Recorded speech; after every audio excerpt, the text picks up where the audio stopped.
तुम अपने आप को सर्वगुण संपन्न समझती हो।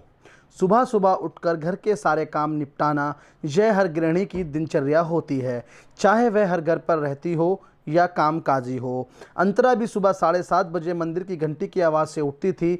कल रात को ही उसके ससुराल के रिश्तेदार परिवार सहित रात के खाने के लिए आए थे। उसको दफ्तर भी जाना था। वह एक अध्यापिका थी, इसलिए वह जल्दी जल्दी से उठी और जैसे ही बाहर बैठक में गई तो क्या देखती है, बाहर सफ़ेद रंग के सोफे पर नमकीन गिरी पड़ी है और मेज भी गंदा हुआ पड़ा है। नीचे फर्श पर अलग अलग रंग के पेस्टल पड़े हैं और जो जूते चप्पल एक स्थायी जगह पर होने चाहिए वह भी बिखरे पड़े हैं। रात को तो वह रसोई समेट कर सोई थी, परंतु कमरे की तरफ नहीं देखा। अब सुबह उठते ही उसने अपना सिर पकड़ लिया, परंतु काम तो करना ही था। उसकी सासू माँ, जो कि दिल की बीमारी से ग्रस्त थी, वह काम कम ही करती थी, बस कीर्तन और पूजा पाठ में व्यस्त रहती थी। ससुर जी हरिद्वार की यात्रा पर गए हुए थे। बस अंतरा रेल की गति से काम करना शुरू हो गई। देखते ही देखते 8 बजे तक उसने घर का सारा काम निपटा दिया। 8:30 बजे उसे स्कूल के लिए निकलना होता था, इसलिए जल्दी से तैयार होकर वह स्कूल के लिए भागी। उसे स्कूल बस से जाना पड़ता था। जैसे ही बस स्टॉप पर पहुंची तो वहां का दृश्य देखकर उसका सिर घूम गया। नीले रंग की साड़ी और काले रंग पर्स पकड़े वह बस स्टॉप की लाइन में लगी थी। उसके आगे एक काम वाली बाई, जिसको अस्पताल जाना था और जिस पेड़ के पास वह खड़ी थी वह मौसम की मार से इतना टेढ़ा हो चुका था मानो अभी सिर पर आकर गिर जाएगा। थोड़ी देर के इंतजार के बाद बस आई और धक्का मुक्की कर वह आखिरकार स्कूल पहुंच ही गई। आज सारा दिन स्कूल में काम करके अंतरा आज बहुत थक चुकी थी। शाम को घर जाने के बाद उसने अपनी काम वाली को बुलाया था ताकि वो कुछ घर के काम निपटा सके। इतने में उसके पति आकाश का फ़ोन आया। अंतरा, आज मेरे ऑफिस की पार्टी है, मैं तुम्हें व्यस्तता के चलते बताना भूल गया था। आज रात को 8 बजे चलना है, तैयार रहना। आकाश, अभी तो मैं स्कूल से घर ही पहुंची हूँ, रास्ते में ही हूँ, एकदम से तैयारी कैसे कर लूँ। आकाश, समय लगता है ना, अंतरा ने थोड़ा चिड़चिड़ा कर उत्तर देते हुए कहा। चलो ना अंतरा, बहुत ज़रूरी है, नहीं तो तुमसे मैं कुछ नहीं कहता। मेरे दफ्तर के सभी लोग परिवार सहित आ रहे हैं, हो जाओ ना तैयार। आकाश ने बहुत प्यार से अंतरा को कहा। अच्छा ठीक है, चलती हूँ, बस मुझे मनाने के लिए तुम मक्खन तो लगा ही लेते हो। चलो मैं फ़ोन रखती हूँ, तैयार भी होना है। यह कहकर अंतरा ने फ़ोन रख दिया।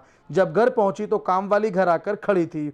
उसको सारे काम बताकर और जल्दी से सासू माँ के लिए खाना बनाने के बाद अंतरा तैयार हुई। अपनी गहरे गुलाबी रंग की सिल्क की साड़ी निकालकर उसके साथ के मैचिंग झुमके और बालों में गजरा लगाकर अंतरा बिल्कुल पुरानी फिल्मों की हीरोइन जैसे दिख रही थी। जैसे तैसे करके घर के काम निपटा कर तैयार होकर वह घर के बाहर गई। वहाँ आकाश हॉर्न पे हॉर्न बजा रहा था। जैसे ही गाड़ी में जाकर बैठी, आज बड़ी थकी थकी सी लग रही हो, आकाश ने अंतरा को बैठते ही कहा। हाँ, बस आज सारा दिन काम में निकल गया, फिर तुम्हारा पार्टी के लिए फ़ोन आ गया। मम्मी जी का भी खाना बनाना था, इसलिए बहुत थक गई, अंतरा ने जवाब देते हुए कहा। अंतरा, तुम वेस्टर्न ड्रेस डाल लेती, मेरे दफ्तर में ज़्यादा लोगों की बीबियाँ वेस्टर्न में ही आएंगी, तुम्हें पिछली बार भी मैंने कहा था। आकाश ने अंतरा से गाड़ी की स्टीयरिंग घुमाते हुए कहा। आकाश, मुझे साड़ी में ही आराम लगता है, अंतरा ने जवाब देते हुए कहा। आपस में बहस करते करते दोनों मंजिल तक पहुंच गए। वहां पहुंचते ही सब महिलाएं वेस्टर्न ड्रेस में आई थीं, परंतु अंतरा बहुत ही प्यारी और बिल्कुल अलग लग रही थी। वहां पर 2 घंटे रुककर दोनों वापस चल पड़े, क्योंकि अंतरा का कल स्कूल था।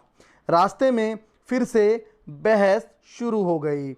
तुम अगर वेस्टर्न कपड़े डालकर चली जाती तो क्या हो जाता, सब वेस्टर्न कपड़ों में थीं, बस एक तुम साड़ी में घूम रही थी। पता नहीं मेरे बॉस की पत्नी क्या सोच रही होगी, और तुम अपने आप को सर्वगुण संपन्न समझती हो, आकाश ने बहुत गुस्से से अंतरा से कहा।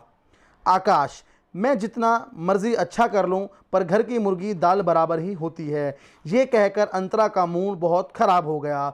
घर पहुंचने के बाद दोनों सो गए। अगले दिन फिर से वही भाग दौड़ में अंतरा स्कूल जाने की तैयारी कर रही थी और आकाश भी ऑफिस के लिए निकलने वाला था। तभी आकाश के मोबाइल पर उसके बॉस का फ़ोन आया और आकाश ने घबराते हुए उठाया। आकाश, अभी घर पर हो या ऑफिस के लिए निकल गए, आकाश के बॉस ने आकाश से पूछा। नहीं सर, घर पर ही हूँ, अभी निकल रहा था बस, आकाश ने जवाब देते हुए कहा। अगर नहीं निकले हो तो मेरी मैडम की बात अंतरा जी से करवा दो, मैडम को उनकी सिल्क की साड़ी बहुत पसंद आई है, रात से वो अंतरा से बात करने के लिए उत्सुक हैं, आकाश के बॉस ने आकाश से कहा। जी सर, अभी देता हूँ। आकाश ने अंतरा को फ़ोन पकड़ाकर थोड़ा उसके कान में फुसफुसाया। बॉस की मैडम फ़ोन पर हैं। अंतरा ने बॉस की बीवी से बात की और उसे ये साड़ी बनारस से लेने को कहा और मंगवा कर देने का भी वादा किया। मैडम ने अंतरा की बहुत तारीफ़ की और अगली पार्टी में साड़ी का ड्रेस कोड रखवाने का अपने पति से आग्रह किया।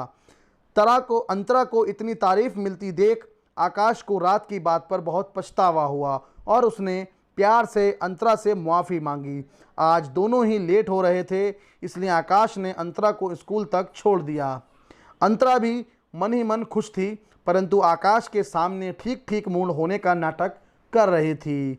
दोस्तों, ऐसा अक्सर देखा गया है कि हम अपने जीवन साथी को कभी कभी कम आंकते हैं, दूसरों से तुलना करते हैं।